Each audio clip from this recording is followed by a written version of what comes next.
नमस्कार साहित्य रसिक हो.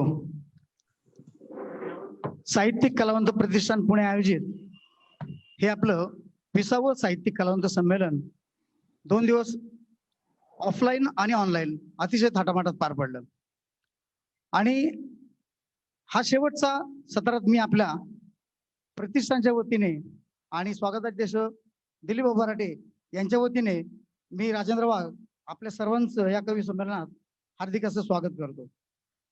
साहित्य मित्रांनो, हा शेवटच्या सत्रामध्ये आपण जे कवी संमेलन घेणार आहोत ऑनलाईन, हा आपला पहिलाच आणि प्रथम महाराष्ट्रातील ऑनलाईन साहित्यिक कलावंत संमेलन हा आपला पहिलाच प्रयोग आहे. याच्यामध्ये आतापर्यंत भारतातूनच नव्हे तर परदेशातून सुद्धा दाद मिळालेली आहे. आणि या ऑनलाईन कोरोनाच्या एक बाजू जर का वाईट घडली कोरोनाच्यामुळे, तर दुसरी बाजू अशी झालेली आहे की जगाच्या माणसापर्यंत आपण पोहोचू शकतो. आणि जगभर या साहित्य सेवेची ही आपली मजल मारण्यासाठी आमची साहित्यिक कलावंत प्रतिष्ठानची टीम अखंड अहोरात्र परिश्रम घेत असते. आणि या आपल्या कवी संमेलनामध्ये कवी संमेलनाचं अध्यक्षपद नायगावकर. नायगावकर हे नाव कोणाला माहिती नाही असं नाही, परंतु त्यांचा परिचय जगात माहिती नाही असं कोणालाच नाही. अशोक नायगावकर अखंड भारतात नव्हे तर त्यांचं Israel, Qatar, Detroit, Dubai, Newcastle, Petersburg अनेक देशामध्ये जागतिक पातळीवर त्यांनी आपल्या गंभीर अशा विचारांना गमतीने हाताळलेला आहे. म्हणजे नायगावकरांना जी मिश्किली येते ती मला वाटतं जगामध्ये कोणत्याही कवीला येत नसेल. तर अशा दिग्गज साहित्यिकाचं आपण या कवी संमेलनात अध्यक्षपद म्हणून स्वागत करू आणि त्यांचा सन्मान करू. नायगावकर मंचावर उभे राहिले की काहीतरी रंगतदार मजेदार ऐकायला मिळणार या उत्सुकतेने आपण जाणलेलं आहे, अनुभवलेलं आहे की श्रोता कान टाव करतो. अशोक नायगावकर नाव कुठं दिसलं तर चालणारा माणूस सुद्धा सगळा प्रोग्राम कॅन्सल करतो आणि कवी संमेलन हजर राहतो. आणि ह्या ऑनलाईन युट्यूब वगैरे वर सुद्धा विरंगुळा म्हणून अशोक नायगावकर टाकून त्यांच्या असंख्य कविता लोक आस्वाद घेत असतात. आणि ही जी मौखिक जाहिरात आहे, अरे बघा नायगावकर काय म्हणतात, अशा प्रकारचा प्रत्येकाच्या काळजापर्यंत भिडलेला हा एवढा मोठा साहित्यिक, ज्यांना आपण मागच्या वर्षी वाग्यज्ञ साहित्य पुरस्काराने सन्मानित केलं होतं आपल्या साहित्यिक कलावंत प्रतिष्ठानच्या वतीने, ते आज या आपल्या कार्यक्रमाचे अध्यक्ष आहेत. या ठिकाणी या संमेलनात ऑफलाईन आपल्या कोथरूडमध्येच राहणाऱ्या माननीय मृणालिनी ताई कानिटकर जोशी यांचं मी स्वागत करतो. तसेच भोसरीवरून आलेल्या अस्मिता ताई जोगदंड चांदणे म्हणल्याशिवाय नाव पूर्ण होत नाही. ही अतिशय बालपणापासूनच कवयित्री झालेली आहे आणि तिचं नशीब असं की तिला आई वडिलांनी पण कविता आणि साहित्यासाठी प्रचंड ताकद दिली आणि तिचा जो पती आहे दीपक चांदणे त्यांनी सुद्धा तिला भरभरून सपोर्ट करून आज तिचं फार मोठं काम झालेलं आहे. आणि साहित्य क्षेत्रामध्ये अस्मिता चांदणे हे कमी वयातलं फार मोठं नाव झालेलं आहे. त्यासाठी मला वाटतं की तिला टाळ्या वाजून आपण तिचं कौतुक करायला हरकत नाही. यानंतर देवा झिंजाड, नाव देवा झिंजाड. झिंजाड हा शब्द ऐकलाच माणसाचं की असं वाटतं सर्व उलटून टाकलं पाहिजे. आणि ह्या माणसाने ह्याच्या पुस्तकाचं नाव पण ते दिलं, सर्व उलटून टाकलं पाहिजे. आता ह्याला काय उलटून टाकायचं हे त्याच्या शब्दातूनच आपण या कवी संमेलनात ऐकणार आहोत. या कवी संमेलनाचं मी आता एक तुम्हाला क्लिअर करून टाकतो की अनेक कवी संमेलनात मी कवी रसिक म्हणून ऐकत असतो ना, त्यावेळेला जो सूत्रसंचालक असतो त्याच्या पहिले 4 कविता, मग कवीची 1 कविता, त्याच्या 2 कविता, मग कवितेची 1 कविता, असा तो प्रोटोकॉल. तो मला बिलकुल पटत नाही. जे कवी आलेले आहेत त्यांना सुरू करणं हे त्या सूत्रसंचालकाचं काम आहे. हारामध्ये जसा धागा असतो ना, फुलं दिसली पाहिजे, धागा नाही दिसला. या पद्धतीने सूत्रसंचालकाने त्याचं काम केलं पाहिजे. तर मी अधिक वेळ न घेता या ऑफलाईन कवी संमेलनाची पहिली सुरुवात आपल्या सर्वात कमी वयाची अस्मिता चांदणे हिला विनंती करतो की तिने तिच्या तिच्या आवडत्या विषयावरच्या कविता आपल्या समोर सादर कराव्यात. धन्यवाद सर. आता प्रत्यक्षात वाघ असल्यानंतर आमच्या पाठीशी वाघच आहे, त्याच्यामुळे आता या जंगलात आम्हाला कोणाची भीती वाटणार नाही. तर माझी कविता मी गाण्याचा प्रयत्न करते. 2 कविता सादर करायच्यात. येता येताच मी चाल लावली याला. आसवी डोळ्यातली हदपार झाल्यावर, आसवी डोळ्यातली हदपार झाल्यावर, मी सुखाला जाणलेले वार झाल्यावर, वार झाल्यावर, मी खरे तर तरुण होते आग होताना, मी खरे तर तरुण होते आग होताना, कोळसाही पेटतो ना गार झाल्यावर, गार झाल्यावर, कोणत्याही संकटाला पालथे घालू, कोणत्याही संकटाला पालथे घालू, मी जरा माझ्या मनावर स्वार झाल्यावर, स्वार झाल्यावर, हे खरे तर अतिपरिचयात अवज्ञा याच्यावरती हा एक शेर आहे की हे खरे तर दुःख आहे बघ कशासाठी, त्रास होतो ओळखीचा हार झाल्यावर, हार झाल्यावर, आणि माणसाचा स्वभाव हा तोच राहत नाही. शेवटपर्यंत माणूस बदलत राहतो. मग तो का बदलतो? आपण म्हणतो पहिल्यांदा तो असा नव्हता, मग आता असा का झाला? त्याच्यावरती हा एक शेवटचा शेर. मी दगड झाली कशाने काय सांगू मी दगड झाले कशाने काय सांगू मी, वेदनेचा सारखा बाजार झाल्यावर, आसवे डोळ्यातली हदपार झाल्यावर, मी सुखाला जाणलेले वार झाल्यावर. क्या बात है, क्या बात है. धन्यवाद. लॉकडाऊनचा साइड इफेक्ट होता तो गाण्यात काहीतरी. अतिशय सुंदर अशी रचना झाली. तिला 2 सेकंद फक्त हॉल्ट घेऊन द्या, कारण की Yes. त्या टेम्पो मध्ये जाण्यापर्यंत मी एक सांगू इच्छितो की राष्ट्रीय साहित्यरत्न पुरस्कार मिळालेली आणि सगळ्यात महत्वाचं श्री भ्रूण हत्या थांबवावी म्हणून आटोकाट प्रयत्न करणारी ही माणूस म्हणून जगणारी फार मोठी कवयित्री आहे. अस्मिता, तुझी दुसरी रचना. तर लेखीचा विषय निघाला श्रीभ्रूण हत्येचा, तर त्याच्यातलीच एक कविता मायमातीचं लिंपण या पुस्तकातली सादर करते की लग्न करून लेकी माझे दूर दूर जाताना, लग्न करून लेकी माझे दूर दूर जाताना, शब्द ओठात येत नाहीत तुला निरोप देताना, डोळ्यामध्ये माझ्या तू, डोळ्यांसमोर माझ्या तू छोटी छोटी बाहुली होती, डोळ्यांसमोर माझ्या तू छोटी छोटी बाहुली होती, तुझ्या बापाची आणि माझी मिळून एक सावली होती. सावली आता चालली आहे तिचा संसार मांडायला, सावली आता चालली आहे तिचा संसार मांडायला, सासर आणि माहेर यातले धागे दोरे बांधायला, डोळ्यामध्ये आसू घेऊन तू आता हसू लाग, डोळ्यामध्ये आसू घेऊन तू आता हसू लाग, वही पुस्तक खूप झालं माणसं सुद्धा वाचू लाग, हाक मारताच धावून येतील अशी काही नाती ठेव, हाक मारताच धावून येतील अशी काही नाती ठेव, कुंडी मधल्या तुळशीसाठी थोडी ओली माती ठेव, मोठं मोठं झाल्यासारखं तुला आत्ता वाटू दे, मोठं मोठं झाल्यासारखं तुला आत्ता वाटू दे, थोड्या कडू थोड्या गोड आठवणींना साठू दे, त्याच कामी येतात ग दुसरं काही येत नाही, त्याच कामी येतात ग दुसरं काही येत नाही, सोनं नाणं पैसा अडका सोबत कोणी नेत नाही, एकटं एकटं वाटलं कधी माझी आठवण काढून बघ, एकटं एकटं वाटलं कधी माझी आठवण काढून बघ. दुखल्या खुपल्यावर लेकरांसाठी तुझा पदर फाडून बघ. खूप चांगलं वाटतं ग असं सुद्धा जगायला. आपण सगळ्यांनी अनुभव घेतला लॉकडाऊन मध्ये. खूप चांगलं वाटतं ग असं सुद्धा जगायला. जगामधलं सगळं सुख घरात मिळतं बघायला.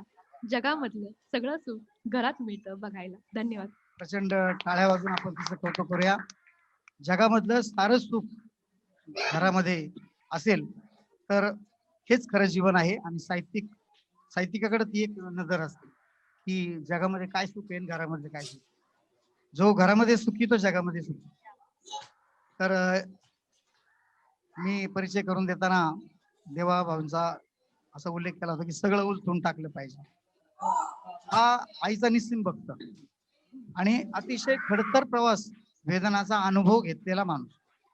आणि माणूस म्हणून जे काही करता येईल साहित्य मित्रासाठी, कलेसाठी, साहित्यासाठी असं प्रचंड योगदान देणारा आणि अहोरात्र त्या साहित्यासाठी स्वतःच्या जीवाची कधी कधी कुटुंबाची पर्वा न करता हा झटतो. आणि खरा साहित्यिक काय असतो तर जो माणूस म्हणून खरा जगतो तो खरा साहित्यिक. मी 10 पुस्तकं लिहिलेली मी जर माणूस म्हणूनच जगत नसेल तर त्या साहित्यिकाला मला वाटतं काही अर्थशून्य आहे. मी देवा झिंजाड यांना विनंती करतो की त्यांनी प्रथम आपली एक रचना सादर करावी. देवा झिंजाड.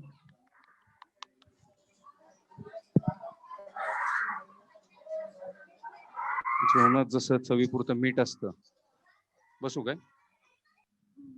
उभं राहिल्याशिवाय असं. हा. हा. जेवणात जसं चवीपुरतं मीठ लागतं तसं आमचे वाघ काम करतायत. महत्वाचं सूत्रसंचालन. कारण सूत्रसंचालक म्हटलं की तो फुटेज खाण्याचा प्रयत्न करत असतो कार्यक्रमात. आणि मग तो आपलंच ऐकवत बसतो आणि बाकीचे बिचारे आपले खोटाने खात बसतात. तर तसं नको व्हायला. कविता साधी, अस्मिताचा थोडासा धागा पकडतो.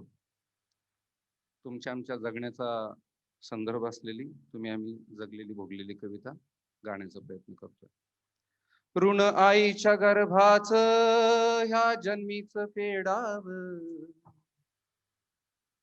ऋण आईच्या गर्भाच ह्या जन्मीच फेडाव. आई बाच्या सावलीत हिरव्या कोंबान वाढाव. आई बाच्या सावलीत हिरव्या कोंबान वाढाव. कोरड बाळूत देऊन आई झोपली वल्याव. कोरड बाळूत देऊन आई झोपली वल्याव. बारी मोडली दुःखाची त्या बापाच्या जीवाव. बारी मोडली दुःखाची त्या बापाच्या जीवाव. आई पोटास जाळून उभ आयुष्य यटाळी. यटाळणी, बाजरी ज्वारीची जी यटाळणी करतो त्याला यटाळी म्हणतात.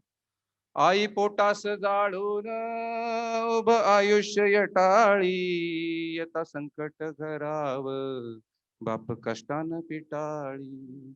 येता संकट घराव बाप कष्टान पिटाळी. ठेच लागता पायाला आई चालत राहिली. ठेच लागता पायाला आई चालत राहिली. पोर झोपता उपाशी होई जीवाची काहिली. पोर झोपता उपाशी होई जीवाची काहिली. ढोर मजुरी करून तिनं सांधला पदर. ढोर मजुरी करून तिनं सांधला पदर. टिळा कुकवाचा भाळी तिनं राखला आदर. टिळा कुकवाचा भाळी तिनं राखला आदर. पाटी पेन्सिल देऊन मांडली सुखाची गणित. पाटी पेन्सिल देऊन मांडली सुखाची गणित. बाप खपला खपला दुसऱ्याच्या अरणीत. बाप खपला खपला दुसऱ्याच्या अरणीत. करी उसन पासन जगवीची मण्यांचा जीव. आईचा जीव फार हळवा असतो. करी उसन पासन जगवीची मण्यांचा जीव. बाप करायचा नाही त्याच्या जखमांची कीव. बाप करायचा नाही त्याच्या जखमांची कीव. टाहो फोडून रडली लेक जाताना सासरी, लेक सुद्धा नाही सुद्धा. टाहो फोडून रडली लेक जाताना सासरी, सुखासाठी हा लेकीच्या बाप हात हो पसरी. सुखासाठी हा लेकीच्या बाप हात हो पसरी. चला जपूया ही नाती नको तोडायाची भाषा. चला जपूया ही नाती नको तोडायाची भाषा. काळजाला समजावी आता काळजाची भाषा. काळजाला समजावी आता काळजाची भाषा. माय बापाच हे गाणं मोठ्या मायेनं म्हणावं. माय बापाच हे गाणं मोठ्या मायेनं म्हणावं. जुन्या खोडाचं दुखन हिरव्या पानाला कळावं. जुन्या खोडाचं दुखन हिरव्या पानाला कळावं. आई बापाची कहाणी काळजात ही असते प्रत्येकाच्या. आई बापाची कहाणी काळजात ही असते.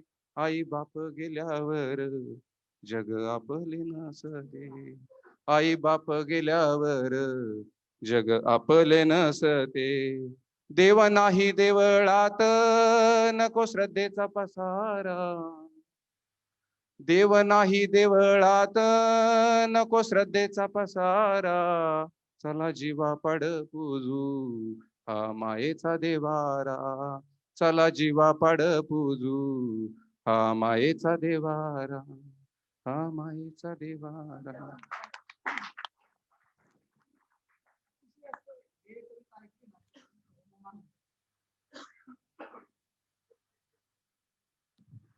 चला जीवा पाड जपू हा मायेचा देवारा.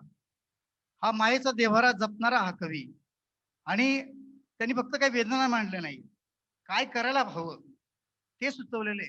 बरेच कवी आहे ना असं रडतात, मला असं अन्याय झाला, माझ्यावर हे दुःख झालं, मला मी दगड झालो तू हाकडी हो, काही काही असतं. कवी आणि कवडे हा सकाळी काल फादर फर्नांडिसांनी सांगितलं की Francis the Brito, father Francis the Brito यांनी सांगितलं की काही कवी असतात आणि काही कवडे असतात. कवी फार थोडे असतात आणि जे साहित्यिक कलावंत प्रतिष्ठानच्या कवी संमेलन ते आमची टीम सगळ्या कवींनाच निवड. कवडे आमच्याकडे नसतात कारण की आम्ही तेवढे मन कवडे आहोत. तर अतिशय सुंदर अशी ही कविता झाल्यानंतर मी तुला हॉल देण्याकरता मध्ये घुसतो, परंतु यांचं सगळं उलथून टाकलं पाहिजे या कवी संमेलनात. म्हणजे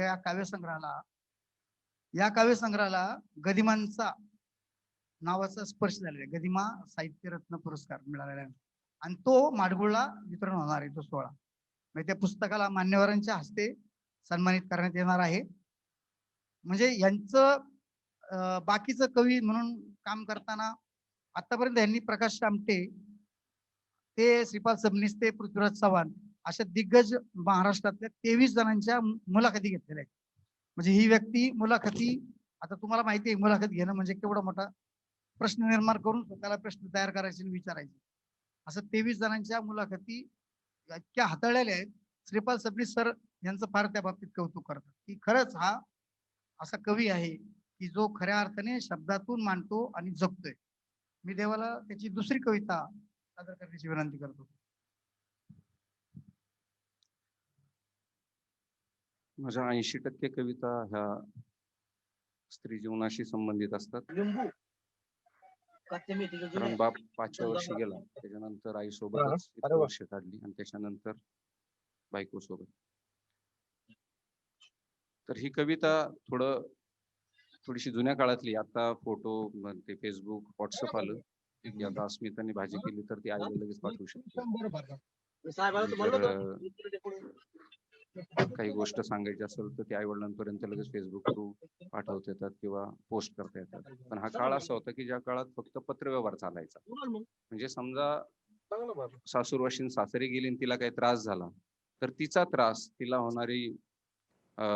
होणारा त्रास हा सगळा पत्राद्वारे कळवला जायचा. तो त्या जमान्यातली ही कविता आहे. नक्की तुमच्या काळजाला स्पर्श करेल. आपल्या म्हणजे विशेषतः स्त्रीच्या कपाळाला ज्यावेळेस बाशिंग बांधलं जातं आणि त्यावेळेस त्या मुंडवळ्या असतात, त्यात जी फुलं ओवलेली असतात, ती तिच्या आयुष्यातली पहिली फुलं असतात मुंडवळ्यांची.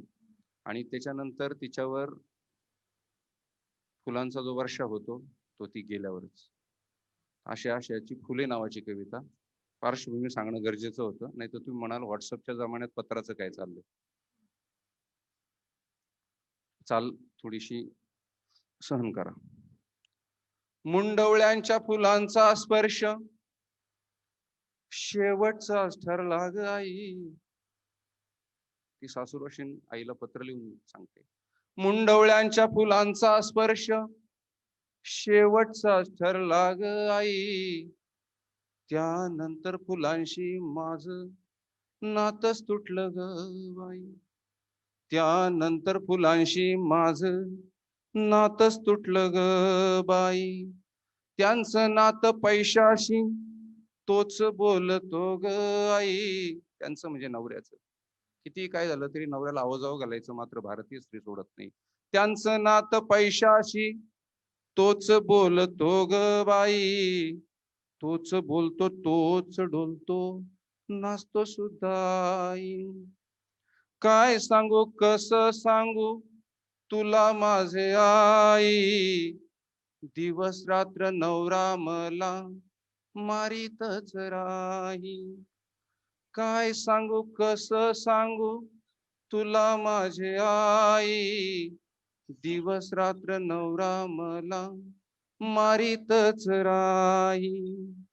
ह्याच्या दारू मूळ गळ्यात फुटका मनी नाही.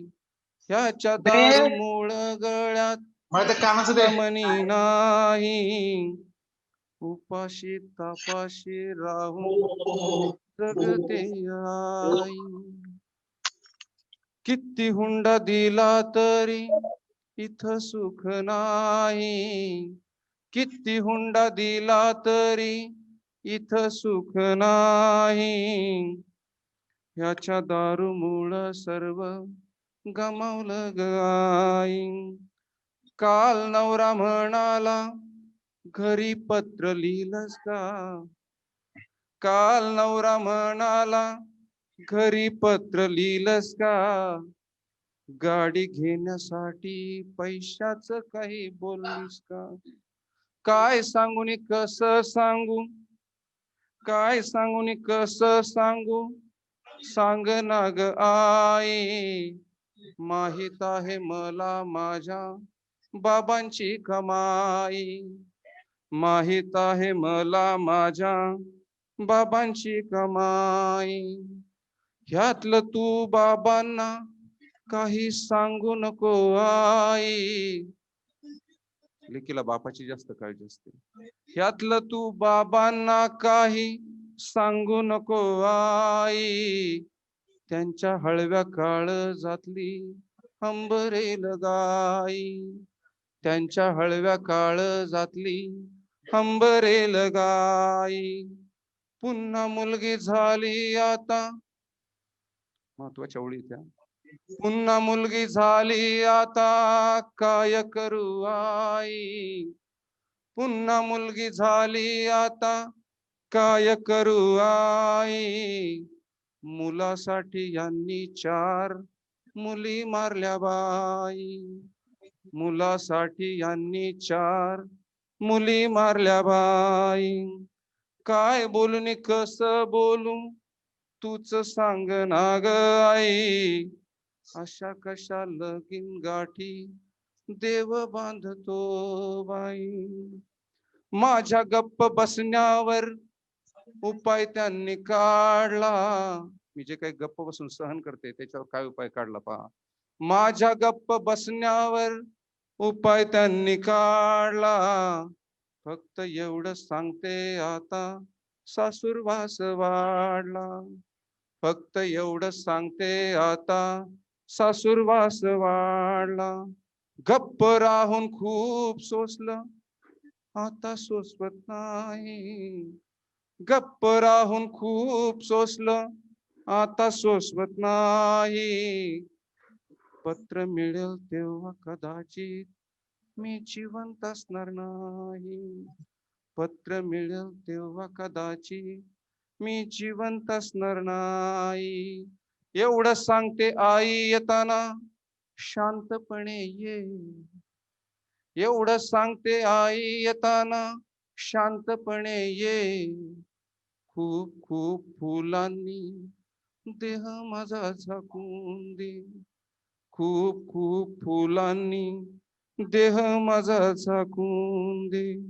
चटके आणि माराचे वळ, चटके आणि माराचे वळ सर सर झाकून जाईल.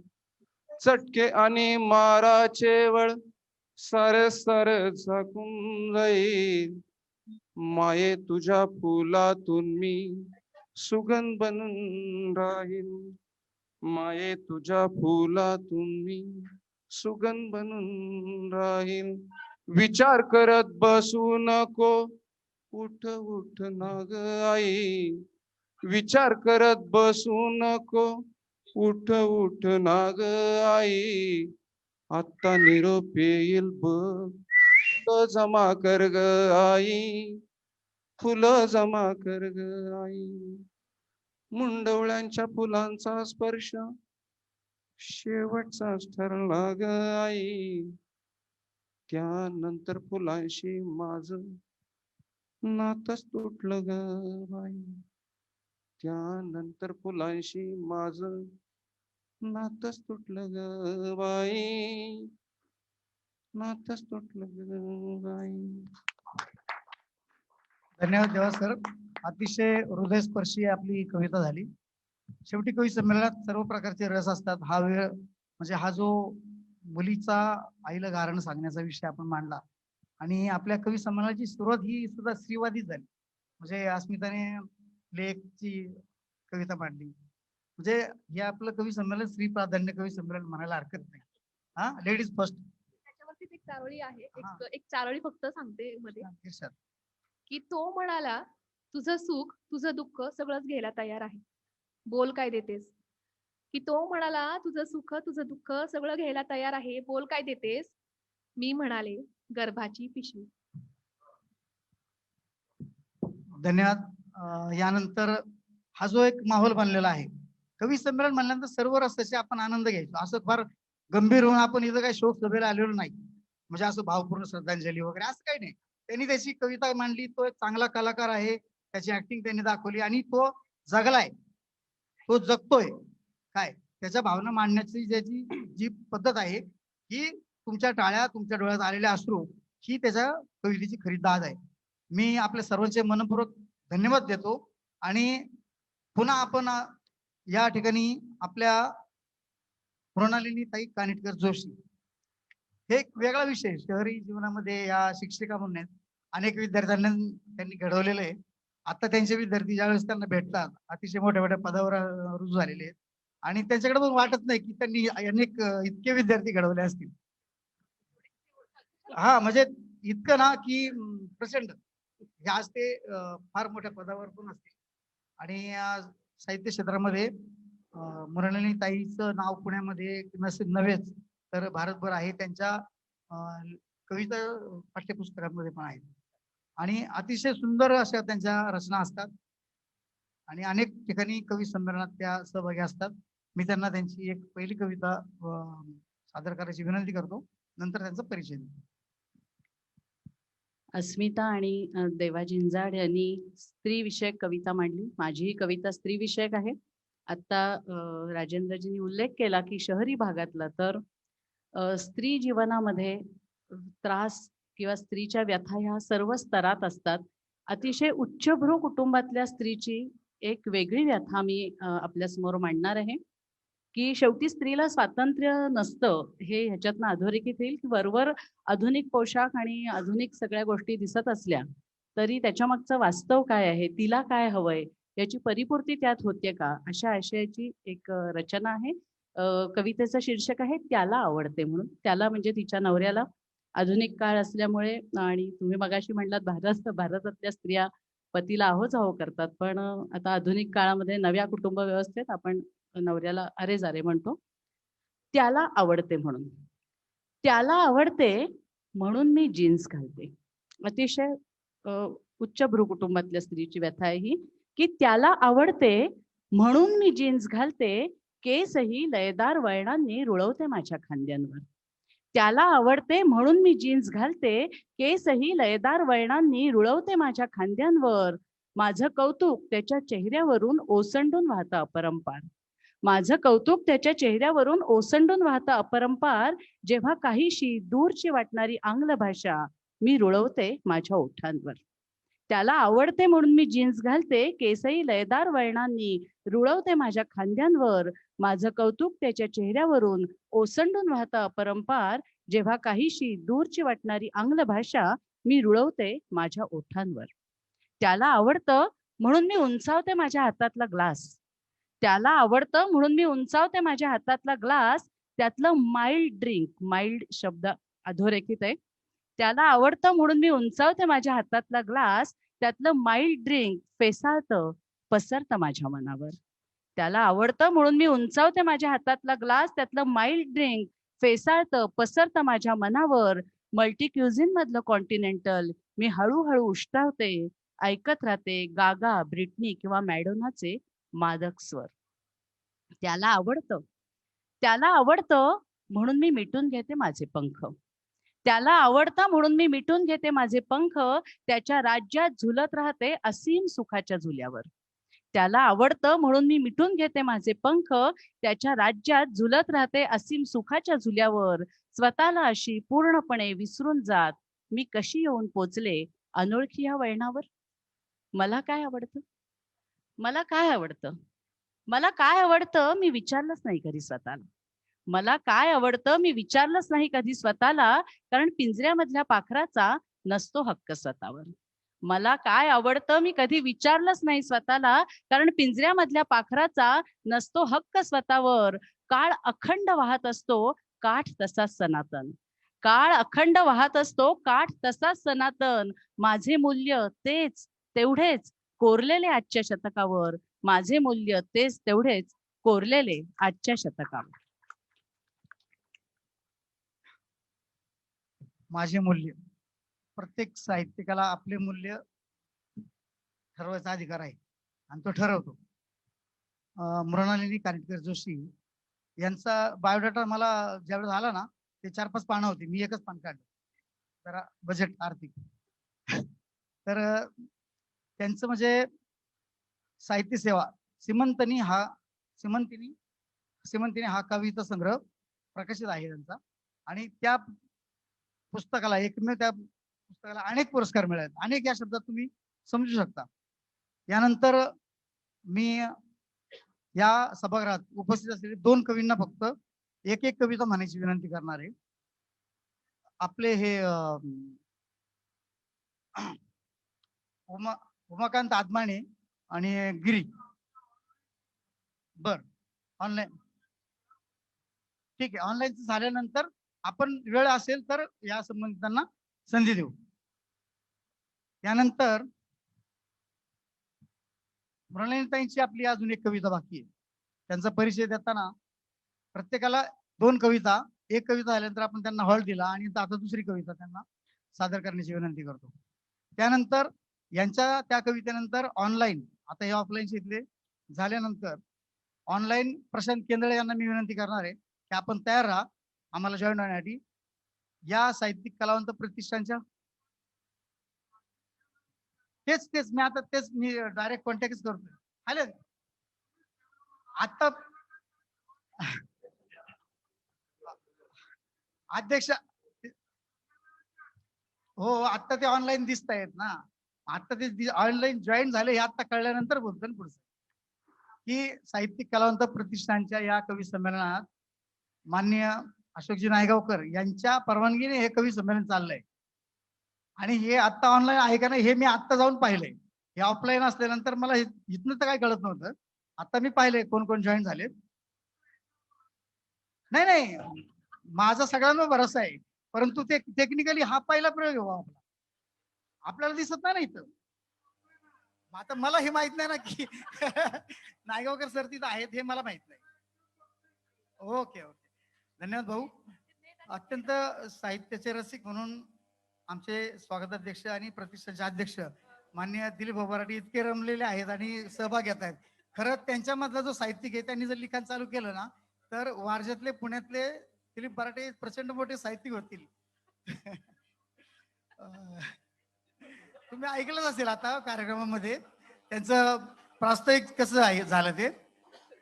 मृणालीताई कानेटकर जोशी यांना मी विनंती करतो की त्यांनी आपली दुसरी रचना सादर करावी. थोडीशी वेगळ्या मूडची रचना आहे. प्रेम कविता आहे, पण साठी उलटून गेलेल्या एका प्रियकरांनी आपल्या प्रेयसीसाठी लिहिलेली कविता आहे. प्रेयसी त्याची बायकोच आहे. तर कविता बघा की तुझ्या दर्शने अजून मनाचे फुलून येती कसे पिसारे. तुझ्या दर्शने अजून मनाचे फुलून येती कसे पिसारे. अजूनही तू मधाळ हसता विसरून जातो सारे सारे.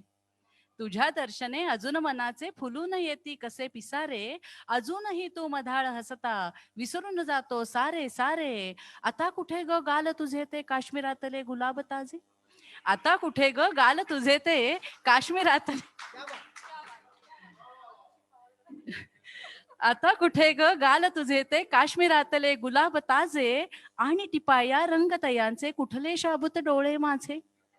आता कुठे ग तुला स्पर्शण्या अधीर माझी बोटे नवथर. आता कुठे ग तुला स्पर्शण्या अधीर माझी बोटे नवथर. हाती काठी आधाराला आणि का अवघ्या कुडीत थरथर. आता कुठे ते मुक्त विहरणे ओढ्या काठी अनबागेतून. आता कुठे ते मुक्त विहरणे ओढ्या काठी अनबागेतून. तुझी पावले अबोल झाली हळव्या जखमा सोबत घेऊन. तुझ्याने माझ्या मधले सारे आता संपले बाह्य आकर्षण. तुझ्याने माझ्या मधले सारे आता संपले बाह्य आकर्षण. अजून तरी तू मधाळ हसता कसे बहरुनी येते हे मन. कारण कारण जेथे जुळले सूर मनाचे एक रूप हृदयाचे स्पंदन. जेथे जुळले सूर मनाचे एक रूप हृदयाचे स्पंदन. तिथे मनाचे राज्य चालते काय असे देहाचे बंधन. म्हणून अजूनही माझ्या ओठी गुणगुण करती तुझीच गाणी. म्हणून अजूनही माझ्या ओठी गुणगुण करती तुझीच गाणी. आणि का माझ्या पानोपानी तुझीच आहे प्रेम कहाणी. सायंकाळी चाफ्याखाली कशास अजूनही थांबे राणी. सायंकाळी चाफ्याखाली कशास अजूनही थांबे राणी. माझ्यासाठी अजून तिच्याही डोळ्यामध्ये दाटे पाणी. अशी आमुच्या आयुष्याची कविता अजूनही फुलते आहे. अशी आमुच्या आयुष्याची कविता अजूनही फुलते आहे. किती ऋतू हे आले गेले तरी सुखाने झुलते आहे. तशीच तुमच्या आयुष्याची कविता रोजच भरात यावी. तशीच तुमच्या आयुष्याची कविता रोजच भरात यावी. तिची माझी प्रेम कहाणी इथल्या हरेक घरात यावी. तिची माझी प्रेम कहाणी इथल्या हरेक घरात यावी. अप्रतिम. मनात उतरे शब्दांचे आभाळ. ज्यांच्या मनात शब्दांचं आभाळ उतरतं अशा मृणालीताईंच्या या वेगळ्या रंगाने जाणाऱ्या कवितेने आपल्या म्हणजे हा जो आलेख आहे हा चढ उताराचा म्हणजे थोडासा सगळ्या वेगवेगळ्या रस्त्यांमध्ये आपण आनंद लुटतोय. प्रेम शब्द आल्यानंतर थोडस नाही का आनंदाचा चेहऱ्यावर खळी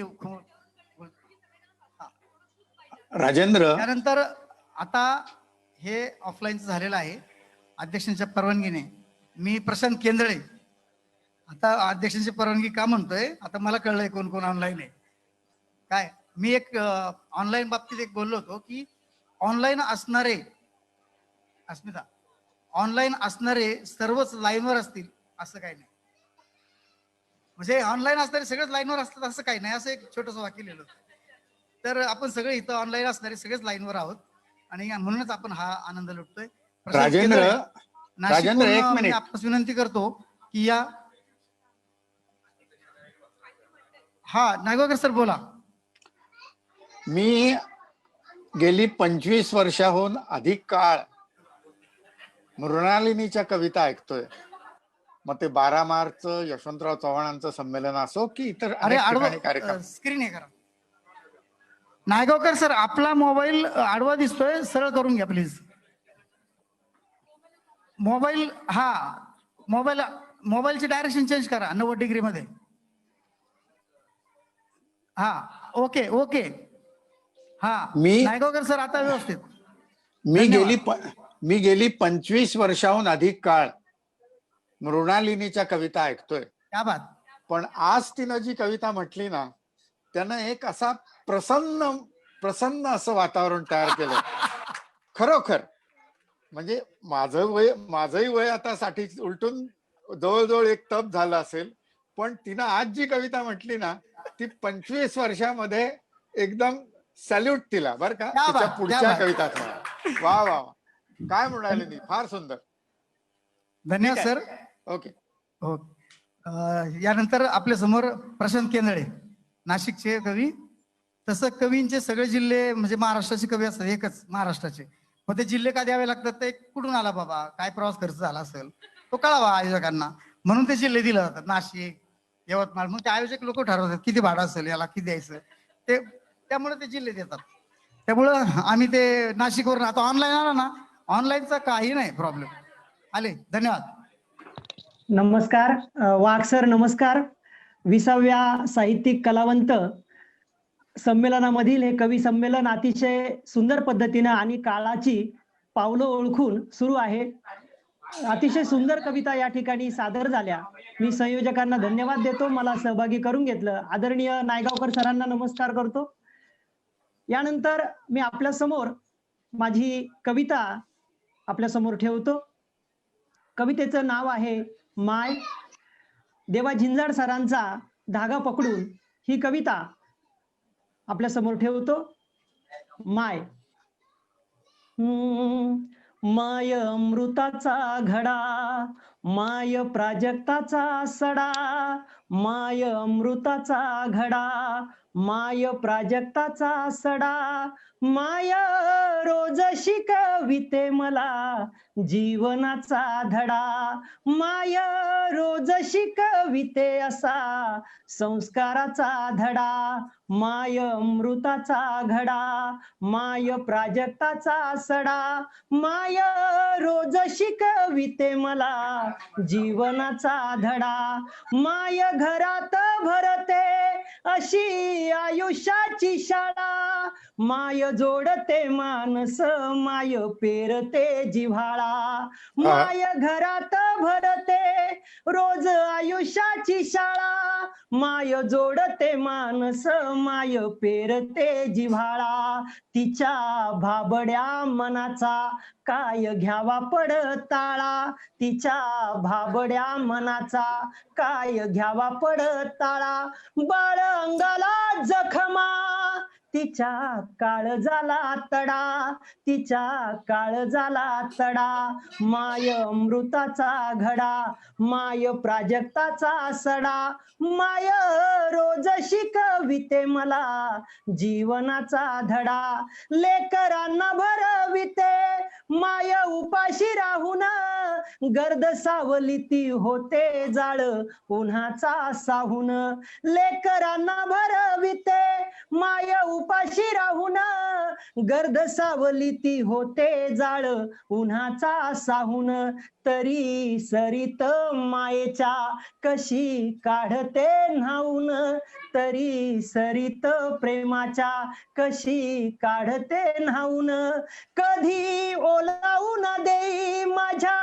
डोळ्यांच्या या कडा, माय रोज शिकविते मला जीवनाचा धडा, माय माती क्षमाशील, माय आभाळाची ओल, माय माती क्षमाशील, माय आभाळाची ओल, माय ईश्वराचे बोल, माय शब्द न मोल, तीच आधार होऊन जगी सावरते तोल, तीच आधार होऊन कशी सावरते तोल, माय मायेचे हो सुख खडी साखरेचा खडा, माय रोज शिकविते मला जीवनाचा धडा, माय अमृताचा घडा, माय प्राजक्ताचा सडा, माय रोज शिकविते असा संस्काराचा धडा, माय महदंब मुक्ता बहीण आई जनाबाई माय महदंबा मुक्ता बहीणाई जनाबाई माय लक्ष्मीनी अहिल्या माय सावित्री रमाई माय लक्ष्मीनी अहिल्या माय सावित्री रमाई माय कल्पना सुनीता माय होय इंदिराई माय कल्पना सुनीता माय होय इंदिराई माय शिवाची जिजाऊ देई स्वराज्याचा लढा माय शिवाची जिजाऊ देई अस्मितेचा लढा माय अमृताचा घडा माय प्राजक्ताचा सडा माय रोज शिकविते असा संस्काराचा धडा माय रोज शिकविते मला जीवनाचा धडा संस्काराचा धडा. धन्यवाद. क्या बात, क्या बात. माय संस्काराचा धडा. येतोय ना आवाज? येतोय याचा? हो येतोय येतोय. त्यांना येतोय ते नाशिकला आहेत.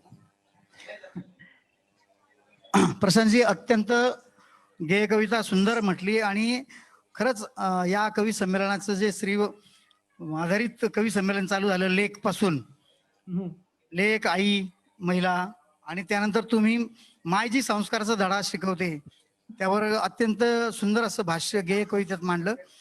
तुमची गाण्याची जी बैठक आहे एक अप्रतिम सराव असणार याबद्दल शंकाच नाही. मी रसिकांना केंदळे यांचा परिचय करून देतो. प्रशांत केंदळे नाशिक एज्युकेशन सोसायटीच्या माध्यमिक विद्यालय उंटवाडी सिडको येथे शिक्षक म्हणून कार्यरत आहेत आणि त्यांना सावाना नाशिकचा कवी गोविंद पुरस्कार, कुसुमाग्रज प्रतिष्ठानचा साहित्यभूषण पुरस्कार, पद्मश्री नारायण सुर्वे पुरस्कार, गदिमा पुरस्कार, अनेक पुरस्कारांची भेट त्यांना या साहित्याची पावती म्हणून मिळालेली आहे. मी प्रशांत केंदळे यांना दुसरी कविता सादर करण्याची विनंती करतो. धन्यवाद सर. आईची कविता झाली, यानंतर बापाची कविता मी आपल्या समोर ठेवणार आहे. बापाची कैफियत आपल्या समोर मांडणार आहे. कवितेचं नाव आहे बाप लेकीची कहाणी. तत्पूर्वी मी एक विनंती करतो संयोजकांना की इंद्रजित घुले यांच्या मोबाईलवरून शिवाजी सातपुते हे मंगळवेढ्यावरून जॉईन होत आहे, तर त्यांना जॉईन करून घ्यावं. इंद्रजित घुले यांच्या मोबाईलवरून शिवाजी सातपुते जॉईन होत आहे. संयोजकांना विनंती. यानंतर मी माझी कविता आपल्या समोर ठेवतो. कवितेचं नाव आहे बाप लेकीची कहाणी. बाप मनात जपतो लेक त्याची सोनपरी, बाप मनात जपतो लेक त्याची सोनपरी, तरी जीवाचा जीवडा देतो परक्याच्या घरी, तरी जीवाचा जीवडा देतो परक्याच्या घरी. फुलपाखराच्या परी तिला बागडता ठेवी, फुलपाखराच्या परी तिला बागडता ठेवी. बाप फुलपाखराच्या परी तिला बागडता ठेवी. बाप पूजतो लेकीला तिला मानता ना देवी. लेक काळीज बापाचे काळजाची ही प्रेरणा, लेक काळीज बापाचे काळजाची ही प्रेरणा. तिच्या पायात शोधतो बाप लक्ष्मीच्या खुणा. बाप फाटतो तुटतो, बाप फाटतो तुटतो, बाप कर्जात बुडतो. तिला नांदती पाहतो पुन्हा गगना भिडतो. तिला जोडीदार शोधी जीवापाड जपणारा, तिला जोडीदार शोधी जीवापाड जपणारा. तिच्या सुखासाठी तोही येड्या परी खपणारा, तिच्या सुखासाठी तोही येड्या परी खपणारा. बाप नाही हो लावित वरवरची ती माया बाप नाही हो लावित, वरवरची ती माया लेकीसाठी पडू जाई, लेकीसाठी पडू जाई कुणा कुणाच्याही पाया. बाप उभार तो तिचा थाटा माटाचा संसार, नाही ठेवीत कशाची तिच्या सुखात कसर, नाही ठेवीत कशाची तिच्या सुखात कसर. बाप दुरून पाहतो तिचा चेहरा हसरा, बाप दुरून पाहतो तिचा चेहरा हसरा, तिचे भेटायला येणे त्याचा दिवाळी दसरा, तिचे वाह. भेटायला येणे त्याचा दिवाळी दसरा. कुणी ऐकला का सांगा कधी बापाचा हंबर, कुणी ऐकला का सांगा कधी बापाचा हंबर. लेक सोडताना घर, लेक सोडताना घर त्याचे फुटते अंबर, काळजाचे त्याच्या तेव्हा होय असे पाणी पाणी, काळजाचे त्याच्या तेव्हा होय असे पाणी पाणी. एकांतालाच कळते, एकांतालाच कळते बाप लेकीची कहाणी, बाप लेकीची कहाणी, सोनपरीची कहाणी. धन्यवाद, मला सहभागी करून घेतलं. संयोजकांना खूप खूप धन्यवाद. धन्यवाद वाघ सर. प्रशांतजी केंद्रे, मनपूर्वक धन्यवाद. या ऑनलाईनच्या पहिल्याच प्रयोगामध्ये अशोकजी नायगावकर यांच्या अध्यक्षतेखाली होणाऱ्या ऑनलाईन आणि ऑफलाईन कवी संमेलनात आपला पहिला जो एक तडाखा झाला, एकदम माय आणि बाप, आई बापाचा जो मुलगा उद्धार करतो तोच खरा पुत्र. आणि खऱ्या अर्थाने तुम्ही साहित्यातून ही तुमची कविता मांडून अतिशय सुंदर असं रंगत आणलेली आहे संमेलनात. आता मनोहर आंधळे जे चाळीसगावचे आहेत त्यांना विनंती करतो की त्यांनी, मनोहर आंधळे ऑनलाईन चाळीसगाववर नाही, मनोहर आंधळे आपला व्हिडिओ ऑन करा. नायगावकर सर काही सूचना असेल तर मध्ये द्यायला हरकत नाही. आपला हा आयुष्यातला पहिला साहित्यिक कलावंत प्रतिष्ठानचा पहिला प्रसंग आहे ऑनलाईनचा. नाही नाही, छान चाललंय, छान चाललंय बर का. मनोहर आंधळे आपण आहात का ऑनलाईन? मनोहर आंधळे आपण व्हिडिओ ऑन करा. ते मला आता असं वाटायला लागलं मी टीव्ही समोर नाही का आपण होतो ते संपर्क होऊ शकत नाही, मग आपण पुढचं घेऊ दुसरं काहीतरी. काय करायला पाहिजे का? हा, मनोहर आंधळे जर उपलब्ध नसतील तर ते उपलब्ध होईपर्यंत या आतापर्यंतच्या मनोहर आंधळे जॉईंट होईपर्यंत मला वाटतं नायगावकरांनी 2 मिनिटं आपलं मत मांडावं या कवी संमेलनाबद्दल. नायगावकर सर, मी आपणास विनंती करतो की आंधळे जोपर्यंत जॉईन होत नाही तोपर्यंत आपण बोललं तर मग बरं होईल, ऑनलाईनचा तेवढा एक फायदा होईल.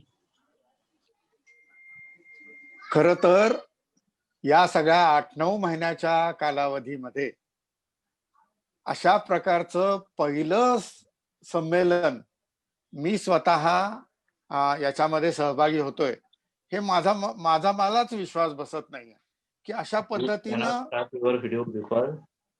आणि आणि भाऊंनी जे संमेलन आयोजित केलेलं आहे तर मला असं वाटतं की आतापर्यंत अनेक ठिकाणी आपण साहित्यिकाला अध्यक्षपद दिलेलं आहे मराठीमध्ये, पण भाऊंच्या बाबतीत थोडा अपवाद करून एखाद्या विभागीय किंवा त्याच्या पुढे जाऊन अशा प्रकारच्या साहित्य संमेलनाचं अध्यक्षपद खरं तर भाऊंना द्यायला पाहिजे अशी अनुमोदन आहे. माझी कळकळीची विनंती आहे. कारण एखाद्या राजकीय क्षेत्रातली व्यक्ती ही खरं तर खूप काही वेगवेगळे म्हणजे हितसंबंध वगैरे आपलं मतदार जपणं वगैरे याच्यासाठी त्यांना काय काय गोष्टी कराव्या लागत असतील, पण भाऊ मात्र साहित्यिकांच्या, कवींच्या, विचारवंतांच्या आज हे संमेलन नुसतं पुण्यापुरतं राहिलेलं नाही. आज या संमेलनाचा वृत्तांत, कालच्या उद्घाटनाचा जो वृत्तांत, आज थोर कथालेखक, ज्येष्ठ कथालेखक भारत सासणे यांनी काल जे मत मांडलं आपल्या अध्यक्षीय भाषणातलं, ते मत मुंबईच्या लोकसत्तेच्या याच्यामध्ये अग्रभागी असं 3-4 कॉलमची बातमी आहे आजही. तर माझं म्हणणं असं की अशा प्रकारचं एक सांस्कृतिक आरोग्य, साहित्यिक आरोग्य जपणारे भाऊ बराट्यांसारखी जी मंडळी आहेत, त्यांचा उचित असा साहित्य संस्थांनी कधीतरी सन्मान केला पाहिजे. त्यांना योग्य पद्धतीनं एखादं व्यासपीठ दिलं पाहिजे आणि आपल्या अध्यक्षीय याच्यामध्ये त्या सर्वांना सामावून घेतलं पाहिजे त्या सगळ्या लोकांनी, अशी माझी कळकळीची विनंती आहे. नाहीतर आज आपण सगळे पांगलेलो आहोत, आपण असे हताश झालेलो आहोत, विदीर्ण झालेलो आहोत. तर ती मी लॉकडाऊन मधली एक कविता मी म्हणणारच आहे, पण मी विशेषतः माझ्या याच्यामध्ये भाऊंबद्दल मी हे कुठेही, त्यांनी मला कुठला पुरस्कार दिला, त्यांनी मला कवी संमेलनाला बोलवलं, अमुक केलं म्हणून मी हे म्हणत नाहीये. मी गेली 25-30 वर्ष महाराष्ट्रात, बृहन महाराष्ट्रात आणि जगभर अनेक देशांमध्ये फिरतोय, पण भाऊंसारखं इतकी निस्सीम योगदान देणारं कुठलंही, त्याच्यामध्ये आम्ही काय त्यांचे मतदार नाहीत, पण ते जे काम करतात त्याबद्दल मी खरोखर त्यांना मराठी सारस्वतातर्फे मी त्यांना दीर्घ आयु आरोग्य लाभो अशी मी प्रार्थना करतो आणि त्यांचं हे काम अजून मोठं चालू राहो अशी प्रार्थना करतो, यश चिंतितो. धन्यवाद. धन्यवाद सर. अतिशय सुंदर असं शब्दामध्ये आपण मांडलं. आंधळे सर अजून काय आपल्याला जॉईंट होऊ शकत नाही. आपण मंगळवेढ्याचे शिवाजी सातपुते यांना विनंती करूया की आम्हाला जॉईंट व्हा. शिवाजी सातपुते, ऑडिओ चालू करा सर. सातपुते सर ऑडिओ चालू करा. ऑडिओ मंगळवेढ्यावरनं शिवाजी सातपुते. ऐकू येते का आवाज? ऑडिओ चालू बोला करा. सर. बोला सर, बोला. येतोय आवाज? हो येतोय सर, बोला. स्वागत. बोला चल, बोला. तर मी मंगळवेढ्याहून बोलतोय, शिवाजी सातपुते. तर मी पहिली कविता आपल्याला सर्वांना ऐकवतो. कवितेचं नाव आहे की तवा माणूस माणसात होता. वा वा. तवा माणूस माणसात होता, परिस्थितीनं माणूस फटका होता, इज्जतीनं नेटका होता, खऱ्या खोट्याचा जाग्यावरच खटका होता आणि डोईवर मानाचा पटका होता. अंगठीत पाचूचा खडा होता, तोंडात पानाचा इडा होता, लावणीच्या मुजऱ्याला पाटलाचा वाडा होता, चावडीत चाळ वाजायचं आणि गावात सगळा राडा होता. तवा सरपंच माणसात होता, तवा सरपंच माणसात होता. अंगावर अंगभर कापड होती, अंगावर अंगभर कापड होती, चुलीत कोरी बाबळीची लाकडं होती, रेशनच्या गव्हाचा घास होता, चवलीत मटण शिजायचं आणि अख्ख्या गल्लीत वास होता. तवा पावसाचं इमान फिरत नव्हतं, तवा पावसाचं इमान फिरत नव्हतं, नदीत पाणी जिरत नव्हतं, मिरगाचा हस्ताला भाव होता, गावात शेतकरी राव होता, कुस्त्याचा फळ गाजत होता, देवळात टाळ वाजत होता. तवा माणूस माणसात होता, तवा माणूस माणसात होता. घरात टीव्हीचं खोकं नव्हतं, घरात टीव्हीचं खोकं नव्हतं, मोबाईल मध्ये डोकं नव्हतं, काचा कवड्याचा खेळ होता, ननंद भाऊजाईचा मेळ होता, गुटक्यानं भीती रंगत नव्हत्या, ब्युटी पार्लर मध्ये पोरी झिंगत नव्हत्या, ओठावर ओरिजिनल लाली होती, चंद्राची खडी गाली होती, पोरी मोबाईलवर गात नव्हत्या, शाळेतनं पळून जात नव्हत्या, वाकडा भांग पाडत नव्हत्या, तोंड बांधून हिंडत नव्हत्या, वाघासारखा लेख होता. तवा बाप माणसात होता, तवा बाप माणसात होता. निष्ठा होती की राजकारणात निष्ठा होती, खरं वागणाराची चेष्टा होती, पैशावर पुढारी फुटत नव्हतं आणि तत्वाशिवाय एकमेकाला गटत नव्हतं. प्रेम माया आटत नव्हती, चांगली माणसं तुटत नव्हती. प्रेम माया आटत नव्हती, चांगली माणसं तुटत नव्हती, चहा चिवड्याला रडत नव्हती आणि चोरून पिल्या बगर दारू ही चढत नव्हती. अडाणी नेता भानात होता. अडाणी नेता भानात होता, तळातला कार्यकर्ता मनात होता, आणि सोसायटीचा चेअरमन रानात होता. तवा पुढारी माणसात होता, तवा पुढारी माणसात होता. की गावा शेजारी बार नव्हता, गावा शेजारी बार नव्हता, आजार नव्हता, डॉक्टरांचा काळा बाजार नव्हता, पाठीवर दप्तराचा भार नव्हता, पाठीवर दप्तराचा भार नव्हता, काय नव्हता, हातावर छडीचा मार होता, हातावर छडीचा मार होता, शाळेचा मास्तर पिकार होता. तवा पैशाला किंमत नव्हती, तवा पैशाला किंमत नव्हती, आयुष्य म्हणजे गंमत नव्हती, घासा घासात कस होता, माणसाच्या वागण्यात रस होता, माणसाच्या वागण्यात रस होता. तवा माणूस माणसात होता, तवा माणूस माणसात होता, तवा माणूस माणसात होता. माणसात होता. वा वा सर वा. तात्पुरते हॅलो हा हॅलो हा सर बोला सर. हा सातपुते सर, अत्यंत सुंदर अशी रचना मांडली की तेव्हा माणूस माणसात होता. हो सर. सर एक सांगतो, पूर्वी माणूस आणि माणुसकी ही माणसाच्या माणुसकीवर अवलंबून होती. जर हा लाईट चालू तुमच्या या तेव्हा माणूस माणसात होता याच्यावरनं आज तुमच्या लक्षात आलं असेल की तुम्ही मोबाईलवर एक तुमच्या पद्धतीने मांडलं की मोबाईल मध्ये डोकं नव्हतं, परंतु आज हाच मोबाईल आपल्याला कनेक्ट करतोय जगाशी. हे काळ असा होता, शाळेमध्ये मोबाईलला बंदी, मोबाईल प्रवेश बंद, आणि आता मोबाईल शिवाय शाळेत प्रवेश नाहीये. यानंतर मी शिवाजी सातपुते यांचा थोडक्यात परिचय करून देतो. त्यांचा गोफणगुंडा नावाचा कविता संग्रह अनेक पुरस्कार घेतलेला आहे. चौकीदार या त्यांच्या काव्यसंग्रहास पुरस्कार मिळाले आहेत. दारिद्र्याच्या रेषेवर याही त्यांच्या काव्यसंग्रहास पुरस्कार मिळालेले आहेत. अनेक म्हणजे मंगळवेढ्यातले कवी म्हटलं तर शिवाजी सातपुते, इंद्रजित भालेराव असे अनेक दिग्गज कवी मंगळवेढ्यात आहेत. मी शिवाजी सातपुतेंना विनंती करतो की त्यांनी आपली दुसरी रचना सादर करावी. दुसऱ्या कवितेचं नाव की ये कैसा हाल है. कोरोना काळ, त्या काळात लिहिलेली कविता की ये कैसा हाल है. कोरोनाच्या महामारीत योजना ही गुडूप झाल्या, कोरोनाच्या महामारीत योजना ही गुडूप झाल्या, अंडीवाल्या कोंबड्या खुराड्यात खुडूप झाल्या.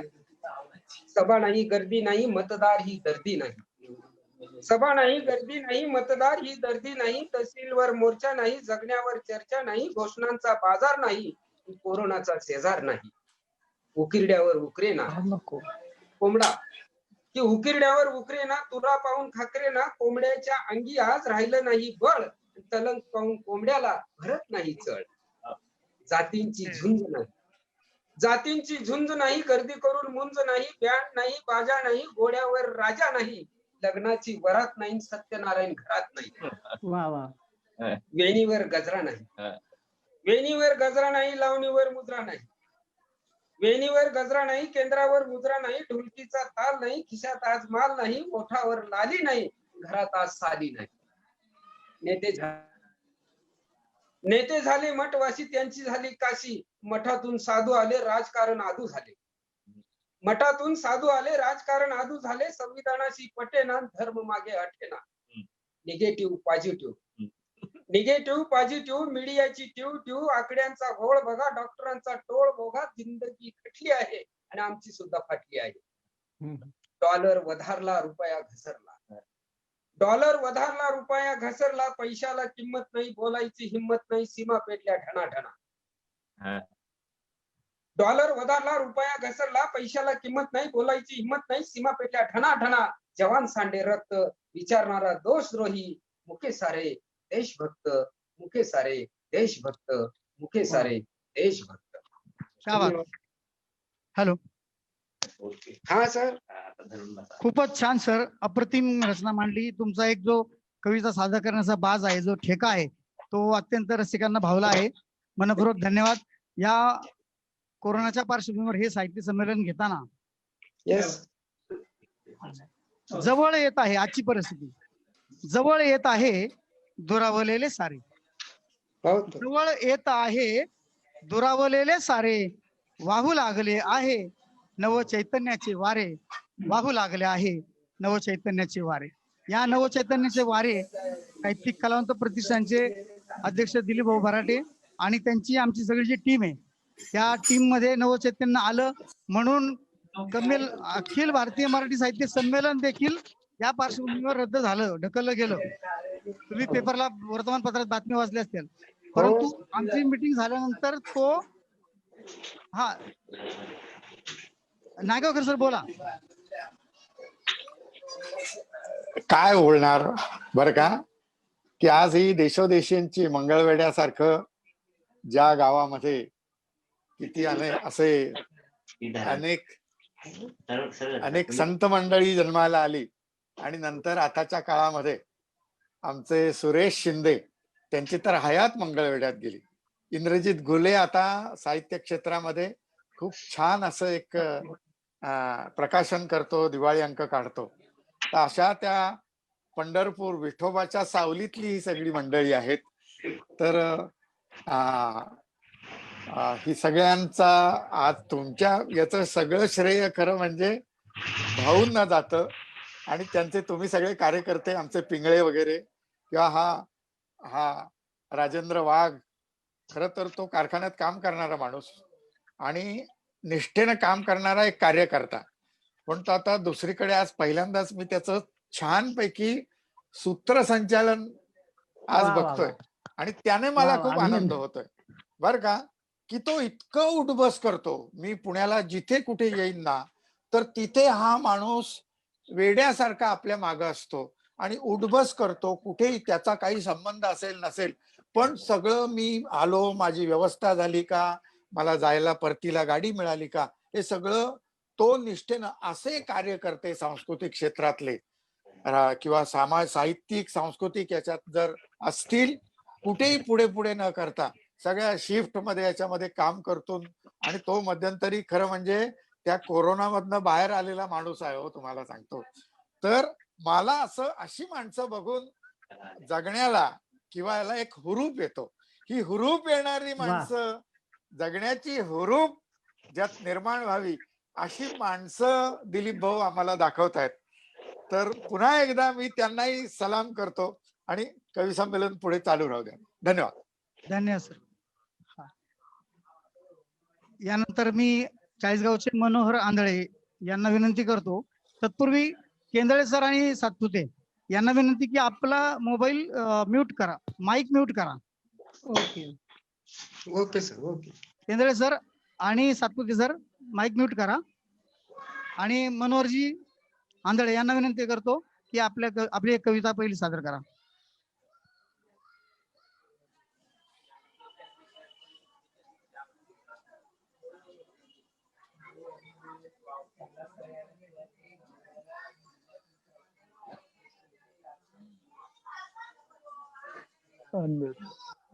हॅलो, माझा आवाज येतोय? येतोय सर, नमस्कार. नमस्कार, येतोय आवाज?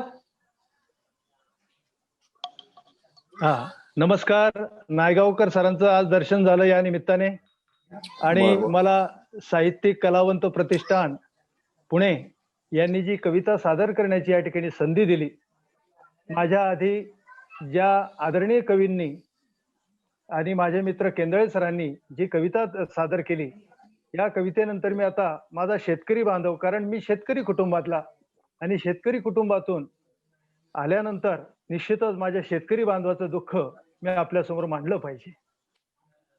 मी तुमचा आवाज एक मिनिट तुमचा आवाज आम्हाला येतोय पण सरकारला येतोय का माहित नाही मला. काय कोण जाणे. आता मी माझ्या शेतकरी बांधवाला मी एकच सांगतो, विनंती करतोय की बाबा रे, काया धर्तरीच्या लेखा. आमच्याकडे तावडी बोली बोलली जाते सर, नायगावकर सर. तर ती तावडी बोली, त्या तावडी बोलीतली मी माझी कविता सादर करतोय आणि परमेश्वर कृपेने निसर्गाने बऱ्यापैकी गळा दिलाय आणि मी त्या चालीत माझी कविता मी सादर करतो आहे. काया धर्तरीच्या लेखा, माझ्या कवितेचं शीर्षक आहे काया धर्तरीच्या लेखा. काया धर्तरीच्या लेखा, कर विचार जरासा. सरकार किंवा अन्य कुठलेही त्या ठिकाणी जे काही सोर्सेस असतील ते तुझ्याकडे लक्ष देवोत अगर ना देव, परंतु माझ्या शेतकरी दादा, तुला तुझं कुटुंब डोळ्यासमोर ठेवलं पाहिजे. तू शेतकऱ्याचा मुलगा आहे, तू खस्ता कामा नाही, हा संदेश मला द्यायचा आहे. काया धरतरीच्या लेका, कर विचार जरासा, कर्जा पायी करू नको तुझ्या जीव येडा पिसा. कर्जा पायी करू नको तुझ्या जीव येडा पिसा. काया धरत तरी चले का गयाले फाशीचा हा दोर, नको गुताडू गयाले बापा फाशीचा हा दोर. अरे किलवाने भतीन, अरे किलवाने भतीन, तुही बाय कोण पोर. काया धरतरीच्या लेका, कर विचार जरासा, कर्जा पायी करू नको तुह्या जीव येडा पिसा.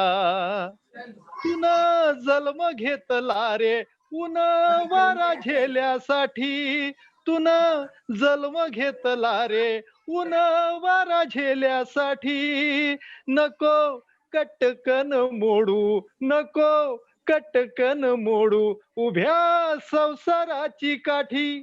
काया धरतरीच्या लेका, कर विचार जरासा, कर्जा पायी करू नको तुह्या जीव येडा पिसा.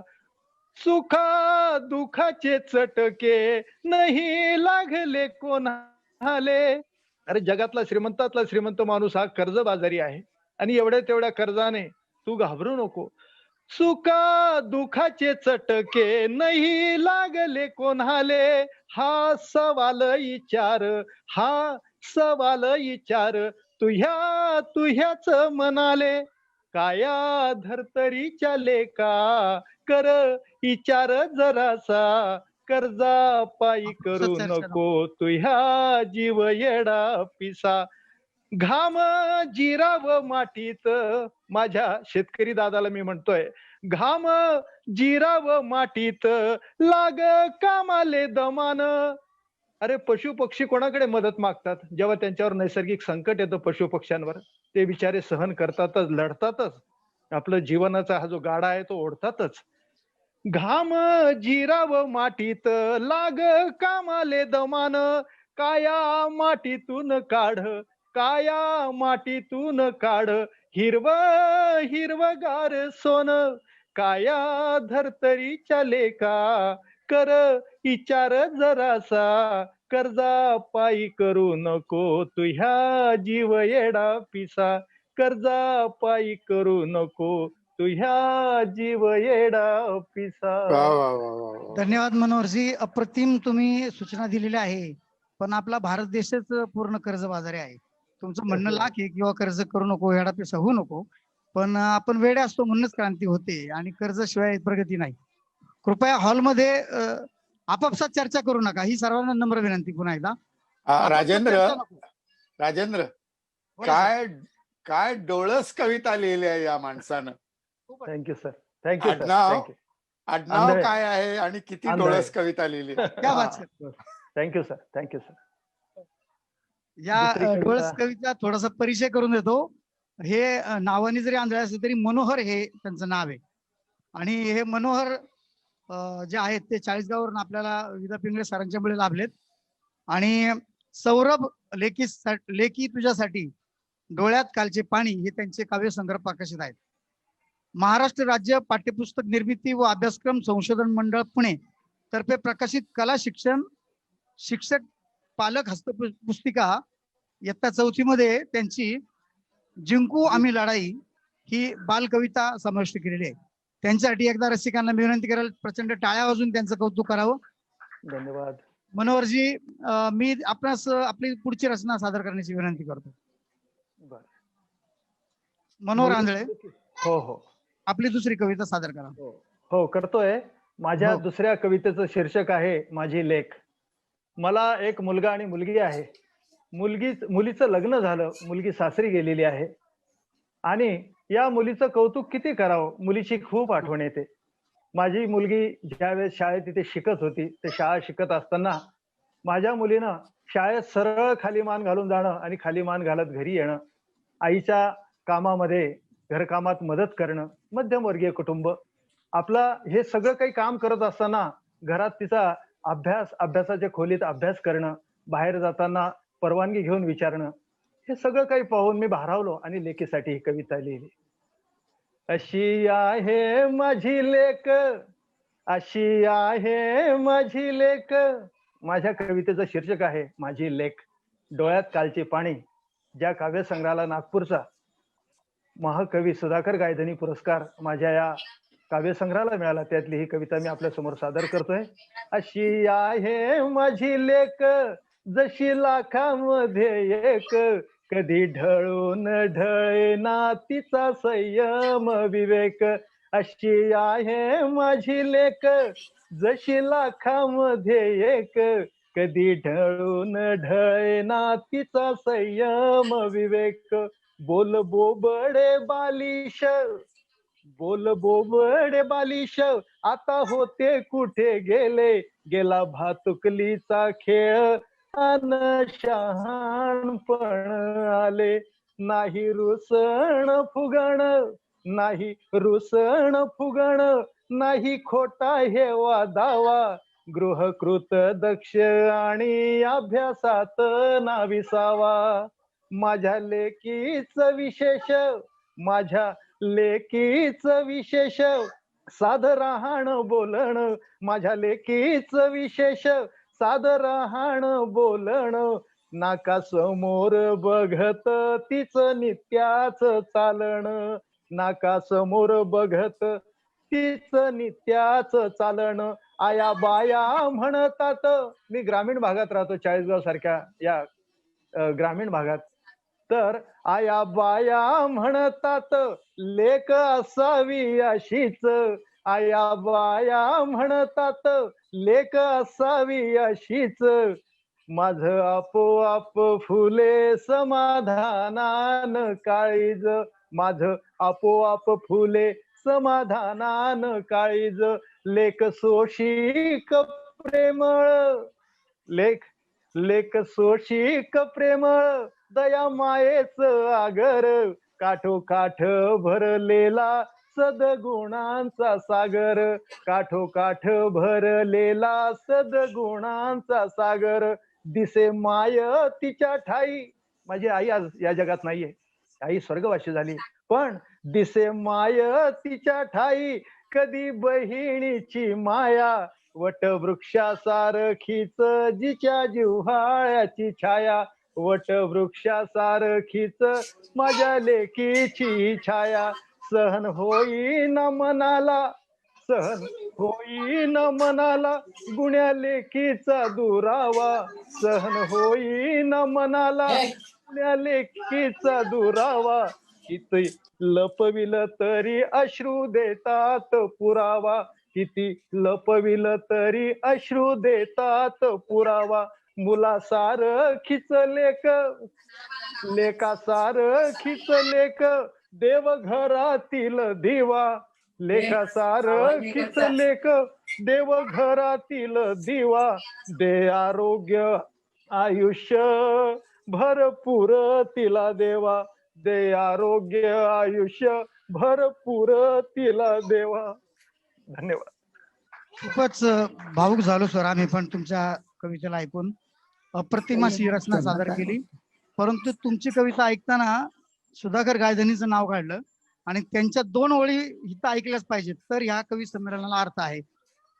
जेव्हा आम्ही चिंध्या पांघरून सोने विकत होतो, गिराईक कोणी फिरकेना. सुधाकर गायधनी म्हणतात, जेव्हा आम्ही चिंध्या पांघरून सोने विकत होतो, गिराईक कोणी फिरकेना. जेव्हा आम्ही सोने पांघरून चिंध्या विकायला गेलो, गिराईक हट्टा हटेना, गिराईक हट्टा हटेना. सुधाकर गायधनीसाठी जोरदार टाळ्या व्हायला पाहिजेत. यानंतर आपल्यातले ज्येष्ठ कवी रमण रणदिवे यांनी यांची प्रकृती ठीक नसल्यामुळे ते राहायला इथंच आहेत, कात्रज परिसरामध्ये शंकर चौक. तर त्यांनी व्हिडिओ पाठवले, त्यांना येणं शक्य नाही, तर आपण त्यांच्या दोन्ही सलग व्हिडिओ पाहूया. मान्य रमण रणदिवे यांच्या व्हिडिओ.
धन्यवाद सर. यानंतर त्यांचा थोडक्यात परिचय देतो. 1965 पासून रमण रणदिवे सर गझल गीत लेखन करतात. जाणीवपूर्वक काव्यलेखन त्यांचं प्रकाशित कविता संग्रह ऋतू फुलांचा, चंद्रमेधीच्या खुणा, संप्रहार, काहूर, समर्पण अनेक त्यांच्या म्हणजे 54 पुरस्कार त्यांच्या महत्वाच्या पुरस्कारात नोंद झालेली आहे. अनेक महाराष्ट्र भारतले नव्हे देश पातळीवर त्यांना त्यांच्या साहित्याबद्दल आणि चित्रपट गीतासाठी पण ते प्रसिद्ध आहेत. शास्त्रीय संगीताचं शिक्षण त्यांनी पंडितजी यशवंतराव मराठे यांच्याकडे घेतलं आहे. मी रमण रणदिवे यांची दुसरी रचना आपल्या समोर सादर करण्याची विनंती करतो.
अप्रतिम सर, धन्यवाद.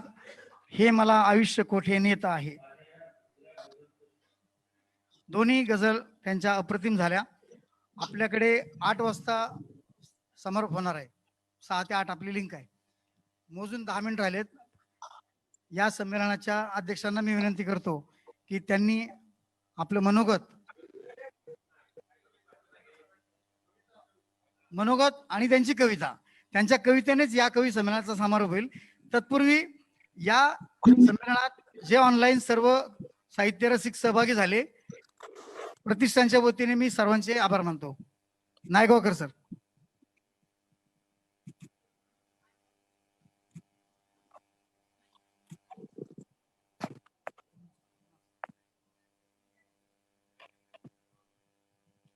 नायगावकर सर बोला. आपण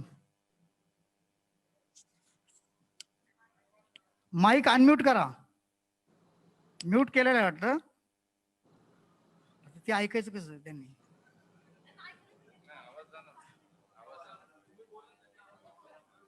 नायगावकर सर, आपला माईक अनम्यूट करा, त्यामुळे आपला आवाज येत नाहीये.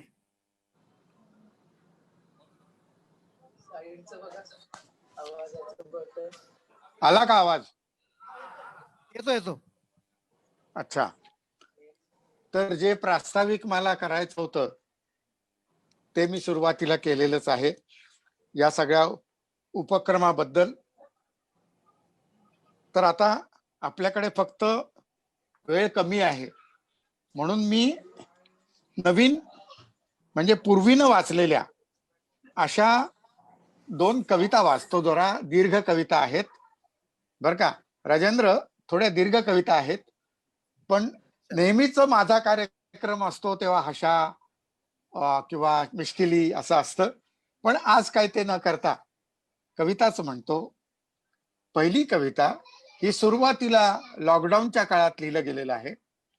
सगळ्या एन्सायक्लोपीडितांना. रात्र पेंगते उत्तर रात्रीपर्यंत, रात्र पेंगते उत्तर रात्रीपर्यंत, मिटता मिटत नाहीत डोळे. सकाळ सुस्तावलेली भल्या पहाटे जागीच, आणि कपाळावर हात मारत आता पुन्हा उजाडणार म्हणत. काल काय झालं काही लक्षात नाही. खरे तर कालही काही घडलेच नाही, आणि त्याच्या आधीच्या दिवशी देखील. हे असेच घडत राहिले तर उद्या जो आहे ना तो नक्कीच मार खाणार. कालनिर्णय दुरुस्त करून घ्यावं लागणार. अधिक मार्च, अधिक एप्रिल, अधिक मे. बंद करा हा 2020चा खेळ. स्टेडियमचं हॉस्पिटल झालंय. 21ची आवर्तने सुरू करा म्हणावं. वर आकाशाला एक लाल बुंद गळू फुटलंय, त्याच्या झळा निघाल्यात. माझ्या पोटात एक उत्तर आधुनिक खड्डा पडलाय. तपासतोय भुकेचा आदिबंध. मी 29 मजल्यावरच्या पेंटहाऊस मधून हवेत उडालो थेट, आणि कंपन्यांच्या लाखो लिटरच्या अजस्त्र टाक्या खंगाळून घेत त्या डाळ शिजवली टँकरभर.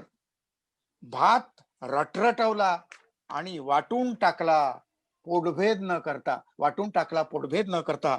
सगळ्या एन्सायक्लोपीडितांना मी पालखीमध्ये, साहित्य संमेलनाच्या पालखीमध्ये गहू, डाळ, तांदूळ, ज्वारी बाजरी मीठ, मिरची मसाला ठेवून त्यांची धान्यदिंडी काढली. आणि उपवास पारणे हाची ताळेबंद.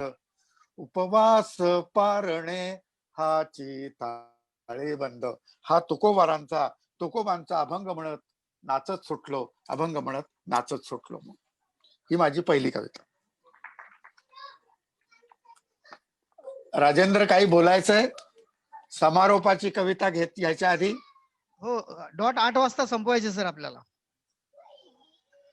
अच्छा, मग ठीक आहे. अजून 10 मिनिटं, कविता 8 घेतो. वाजून 10 मिनिटापर्यंत झाले. हो, भारतीय मग आहेत अजून. ठीक आहे. सर, दिलीप भाऊनी सांगितलं तुम्हाला अजून इथून पुढे 20 मिनिटं आहेत. बर ठीक आहे, ठीक आहे.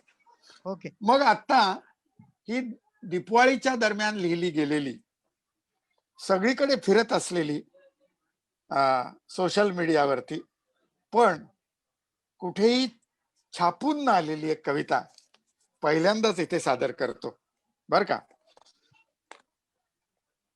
वेड लागायच्या पूर्वी लिहिलेली कविता. वेड लागायच्या पूर्वी. मी जन्मलो तेव्हा जातक मांडलं. मी जन्मलो तेव्हा जातक मांडलं, तर याला आयुष्यभर मृत्यूचे भय आहे. याला आयुष्यभर मृत्यूचे भय आहे, म्हणून काळजी घ्या म्हणाले. तेव्हापासून मी उठणं लावतो. मग ऑफिसात पण सगळे मला खूप जपायचे. लोकांना कसं बालपणी खस्ता खाल्ल्या की आत्मचरित्र लिहायला मजा येते. बालपणी खस्ता खाल्ल्या की आत्मचरित्र लिहायला मजा येते. आमच्या बाबतीत असं काहीच नाही. आमच्या बाबतीत असं काहीच नाही. लोकांना चड्डीच नसते. लोकांना चड्डीच नसते. आम्हाला मात्र वाळलेली चड्डी नसायची. आम्हाला मात्र वाळलेली चड्डी नसायची. मग आमचं कोण छापणार? आमचं कोण छापणार? आमच्या आयुष्यात गरिबीचा खूप प्रयत्न केला. आमच्या आयुष्यात गरिबीचा खूप प्रयत्न केला, पण काही घडायचंच नाही. मग मी शाळेत हुशार. विचारायच्या आधीच उद्याची तारीख सांगायचो. विचारायच्या आधीच उद्याची तारीख सांगायचो. एकदा तर मी दार उघडले तेव्हा अंधारात आला. दार उघडले तेव्हा अंधारात आला. तसे सगळे घाबरले. मग माझा दाताचा प्रॉब्लेम झाला. तर त्यांनी डोळ्याच्या डॉक्टरकडे नेलं. तर ते म्हणाले न्यूरोलॉजिस्टला दाखवा. ते बिचारे चांगले होते. डॉक्टर खरे तर चांगलेच असतात. पण बिलामुळे गैरसमज होतो. म्हणाले गरम वाफ घ्या. मग मी वाफ कुठे मिळते म्हणून एपीएमसी मार्केटमध्ये गेलो. वाशीला एपीएमसी मार्केटमध्ये गेलो. तिथे कडक चेकिंग होतं. वडिलांचं एसएससी सर्टिफिकेट आणलंय का विचारलं. आणि बायकोची जन्मतारीख विचारली. माझं अजून पहिलं लग्न पण झालं नाही. आपण कशाला दुसऱ्या कुणाच्या बायकोची जन्मतारीख सांगायची. तर तो म्हणाला, अहो या वयात लोकांची दुसरी लग्न होतात.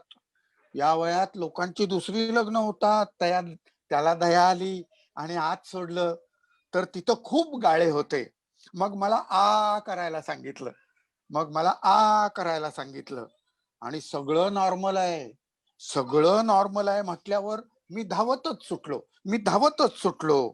तरी पण धावायचा टोल भरावाच लागतो. आपल्याला काही झालं नाही.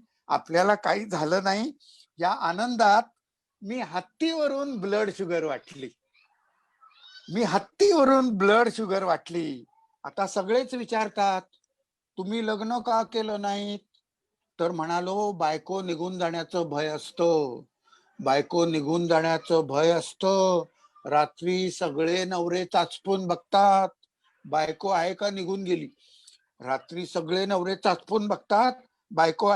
गेली. त्यामुळे मला झोप चांगली लागते. उलट मला जाग यायच्या गोळ्या दिल्यात डॉक्टरांनी.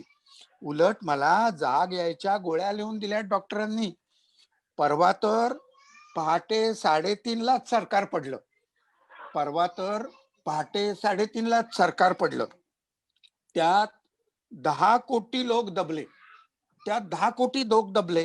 पण राज्यपाल छपरावर बसले होते. ते मात्र वाचले. फायर ब्रिगेडवाले आले पण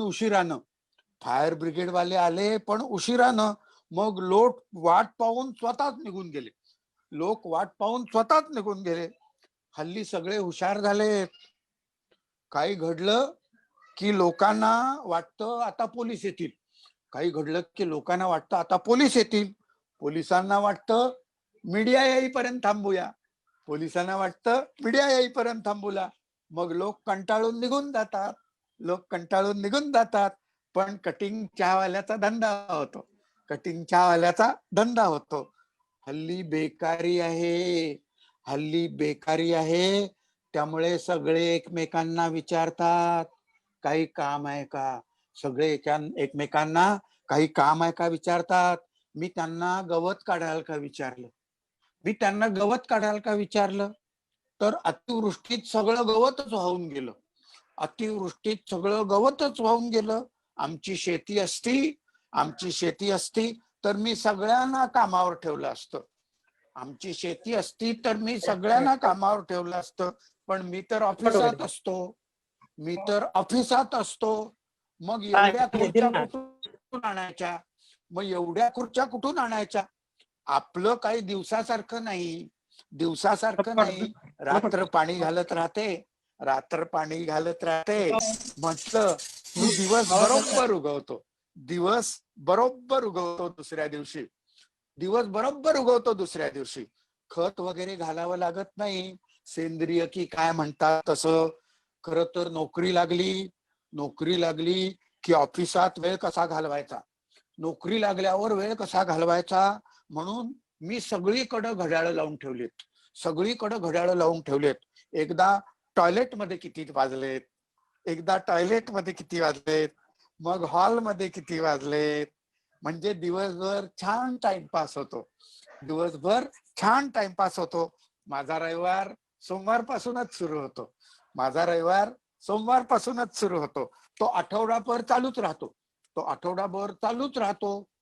पुन्हा रविवारी पंतप्रधान भेटतातच, रविवारी पंतप्रधान भेटतातच. सकाळी छान गप्पा मारतात. हल्ली बोलणार तरी कोण राहिलंय म्हणा, आणि ऐकणार तरी कोण आहे. मी लग्न केलं नाही कारण मुलं झाली असती, लग्न केलं नाही कारण मुलं झाली असती. आणि त्यांनी ऐकलं नसतं, त्यांनी जर ऐकलं नसतं तर आपलं तर डोकंच फिरलं असतं, आपलं तर डोकंच फिरलं असतं. परवा मी कॉलेजला गेलो, कॉलेजच्या गॅदरिंगला गेलो, सर्वांना सांगितलं बेकारी वाढत चालली आहे. पुढच्या एका पिढीनं लग्न केलं नाही तरच लोकसंख्येला आळा बसेल, पुढच्या एका पिढीनं लग्न केलं नाही तरच लोकसंख्येला आळा बसेल. खरं तर हे सगळं मला वेड लागायच्या पूर्वी सुचलेलं, वेड लागायच्या पूर्वी सुचलेलं.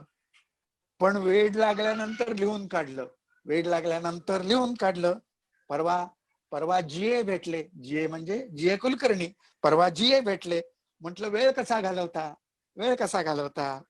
तर टीव्हीवर मालिका बघत बसतो म्हणाले, टीव्हीवर मालिका बघत बसतो म्हणाले.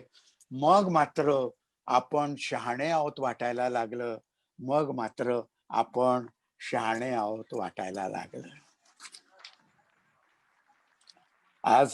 आज ही पहिल्यांदा अशी याच्यावरती कविता म्हटली आणि तुम्ही सगळ्यांनी छान ऐकून घेतलं. याच्याबद्दल मी खरोखर तुमचं सगळ्यांचे धन्यवाद देतो. एक समारोपाची एक कविता म्हणतो, पण इथे आईची खूप आठवण काढली सगळ्यांनी बर का. इथं आईची खूपच आठवण सगळ्यांनी काढली, तुम्हाला सांगतो. तर मायवरती एखादी कविता म्हणावी की काय असं वाटतंय. थोडासा वेळही आहे आपल्याला, तर माय कविता मी म्हणतो.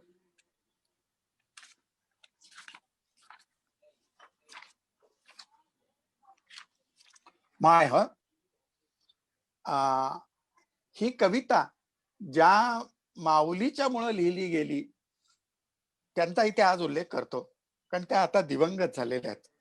येवल्याचे आपले अनुष्ठुप मासिक, त्याचं सगळं व्यवस्थापन गेली 25-30 वर्ष बघणारे गोतू पाटील यांच्या पत्नी, त्यांचं अलीकडे निधन झालं.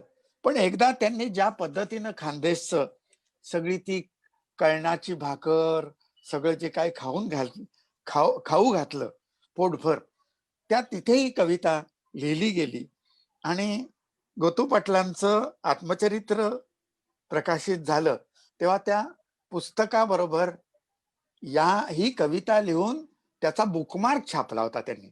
तर एखाद्या कवितेचा सन्मान असा बुकमार्क म्हणून व्हावा हे मला एखादं पुरस्कार मिळाल्यासारखं वाटलं बरं का.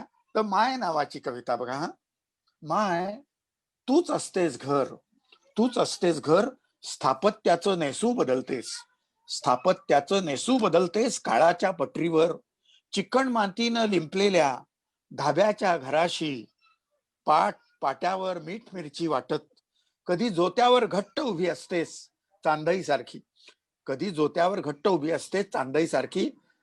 घराच्या बाजूची जी भिंत असते त्याला आमच्याकडे गावाकडे चांदई असं म्हणतात बरं का. उभी असते चांदई सारखी, कौलारू श्वास घेत अथवा पावसाळ्यात पत्र्याच्या ताडताड वाजणाऱ्या घरात पाखडते स्पोर किड्यांना राठ हातांनी तू कुठेही सामावतेस, राठ हातांनी तू कुठेही सामावतेस. रोहाऊस मध्ये गुंठ्यावर मोकळी ढाकळी अवकाश न्याहाळत, कृतज्ञतेची सावली होऊन तू असतेस अग्निहोत्री, तू असतेच अग्निहोत्री. भाकरीचा न संपणारा वसा घेत, भाकरीचा न संपणारा वसा घेत, तव्यासारखी जाळ रिचवत तुझ्या हाताना असते हजार भाकरींची ऊब, तुझ्या हाताना असते हजार भाकरींची ऊब. माय आम्ही तुझ्या पोटी एकदाच येतो आणि तू तर आमच्या पोटात रोजच शिरतेस भाकरी होऊन, तू तर आमच्या पोटात रोजच शिरतेस भाकरी होऊन. तुझी कळण्याची भाकरी पातळ खुसखुशीत, तुझ्या भाकरीचे कळणे किती कठीण, तू स्निग्ध तेलासारखी पसरतेस भाकरीवर. आम्ही कृष्ण पक्षी तुझ्या भाकरीचा चंद्र गिळत तिथी होऊन. माय खरंच तुझे तिखट गोड लागते. तू कान धरावास, रागे भरावेस, धपाटा घालावा पाठीत आणि धुसमुसावे तुझ्या पदरात. गालावरून तू बोटे मोडावीस निघताना आणि आयुष्याच्या फडक्यात तुझी भाकर चघळत बसावं, सगळी इतकी जाणकार मंडळी आपण सगळी आहात. तर एक भारत हे शेवटी एक राष्ट्र आहे आणि ते राष्ट्र म्हटल्यानंतर भले काय आपले वाद असतात, विवाद असतात, हे घाटावरचे, हे कोकणातले, हे खानदेशी, हे आम्ही असं सगळं जे काय आता आपण सगळे विभागले गेलोय असं झालंय. तर त्या दृष्टीनं मला एक कविता राष्ट्रीय एकात्मतेच्या दृष्टीनं म्हणावीशी वाटते. ती म्हणून मी या माझ्या कविता वाचनाचा मी समारोप करतो आणि त्यानंतर राजेंद्र फार तर 1-2 मिनिटं बोलेल कदाचित. बघा कविता फारशी कुठे वाचली गेलेली नाहीये आणि प्रकाशित पण नाहीये तुम्हाला सांगतो, पण खूप जुनी कविता आहे. जिथे सूर्य सर्वांच्या आधी उठतो त्या ईशान्येस माझी नजर पोहोचते, बांगलादेशला वळसा घालून थांबते मणिपूर त्रिपुरात. माझ्या मनाचा घोडा पोलोचा चेंडू ढकलत नेतो आणि पूर्व दिशेचा चेहरा मंगोल असल्याचे कळते. भारताच्या असते केशराची बंद डबी, तिच्यातून अरे रे रक्त ठिपकत असते अधून मधून.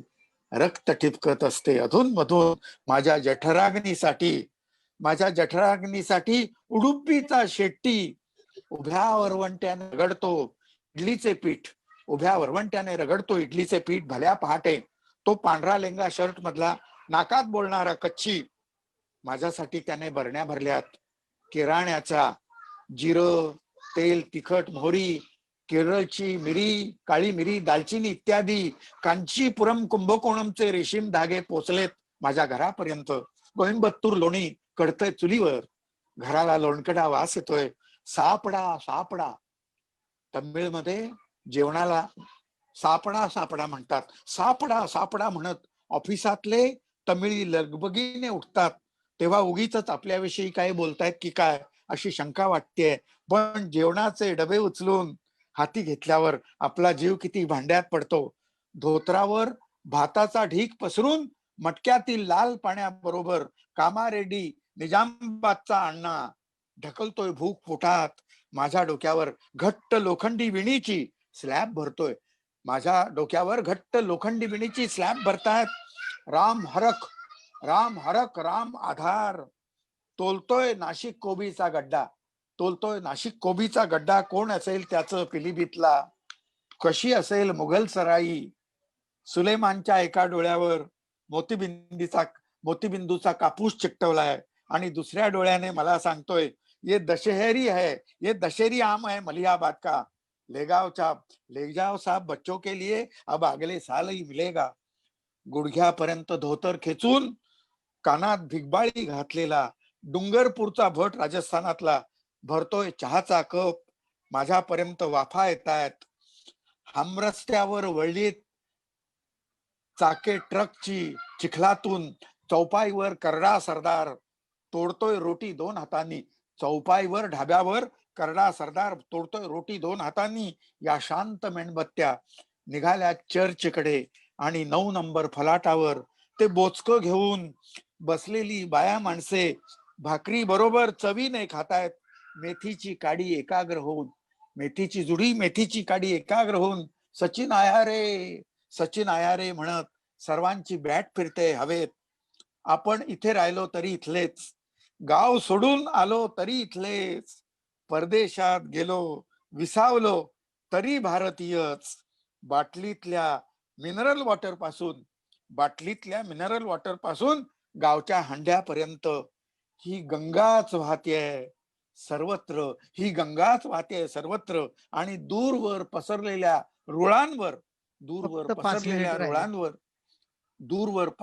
रुळांवर आपण सर्व लांबच लांब बोगीत 24 डब्याच्या ट्रेन मध्ये इथली फळे आपण चाखणार